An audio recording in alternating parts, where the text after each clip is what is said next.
छगन भुजबळ, प्रफुल्ल पटेल आणि सुनील तटकरे मुख्यमंत्री फडणवीसांच्या भेटीला अजित पवार यांच्याकडील खाती राष्ट्रवादीलाच मिळावी तसा आग्रह, तर दादांकडे क्रीडा उत्पादन शुल्क आणि अर्थ खात्याची जबाबदारी होती. दोन्ही राष्ट्रवादी विलीनीकरणासंदर्भात पवार कुटुंब एकत्र बसून निर्णय घेणार. आज किंवा उद्या निर्णय घेण्याची शक्यता. शरद पवार यासंदर्भात अंतिम निर्णय घेणार असल्याची सूत्रांची माहिती. राष्ट्रवादीत उपमुख्यमंत्री पदासाठी हालचाली सुरू. उपमुख्यमंत्री पदासाठी सुनेत्रा पवार यांचं नाव आघाडीवर. प्रफुल्ल पटेल आणि भुजबळ यांनी सुनेत्रा पवार यांची भेट घेतली. उपमुख्यमंत्री पदासंदर्भात आता बोलणं हे अमानुष. सुनेत्रा पवार यांच्या डोळ्यामध्ये अजूनही अश्रूंच्या धारा. संजय राऊत यांची टीका. राष्ट्रवादीच्या राष्ट्रीय कार्यकारिणीची लवकरच बैठक होण्याची शक्यता. राष्ट्रीय अध्यक्षांच्या निवडीसाठी बैठक बोलावण्याची शक्यता. प्रमुख पदाधिकाऱ्यांना बोलावलं जाणार. मुख्यमंत्री फडणवीस यंदा राज्याचा अर्थसंकल्प मांडण्याची शक्यता. अजित पवार यांच्या निधनामुळे फडणवीस अर्थसंकल्प मांडणार असल्याची माहिती. 23 फेब्रुवारीपासून अर्थसंकल्पीय अधिवेशन सुरू होणार. अजित पवार यांच्या विमान अपघाताची सीआयडी चौकशी सुरू. राज्य सरकारचे आदेश. डीजीसीएच्या फॉरेन्सिक टीमनंतर आता सीआयडीकडून चौकशी केली जाणार. तपासाचा वेग वाढला. दृश्यमानता कमी तर सीसीटीव्ही फुटेज इतके स्पष्ट कसे? राष्ट्रवादीतले ज्येष्ठ नेते यावर का बोलत नाहीयेत? अजितदादांच्या अपघातावरून सुषमा अंधारेंचा सवाल. भाजपने दादांवर केलेले 70,000 कोटींच्या घोटाळ्याचे आरोप थोतांड. सामनाच्या अग्रलेखातून निशाणा. तर बदनामीबाबत मोदी फडणवीसांनी दादांच्या कुटुंबियांची माफी मागावी अशी ही मागणी. अजित पवारांच्या निधनामुळे पुण्यामध्ये राष्ट्रवादीने निवडणुकांचा प्रचार थांबवला. मतदारांना केवळ पत्रिका वाटून प्रचार केला जाणार. उमेदवारांच्या कोणत्याही सभा, रोड शो न घेण्याचा निर्णय.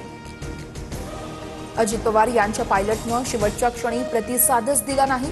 नागरी हवाई उड्डाण मंत्रालयाचं प्रसिद्धी पत्रक. तर विमानाचा कंट्रोल हवेतच सुटल्याचं सीसीटीव्हीतून समोर. राज ठाकरे आणि उद्धव ठाकरेंविरोधात वक्तव्य करणाऱ्याला शिवसेना आणि मनसे कार्यकर्त्यांची मारहाण.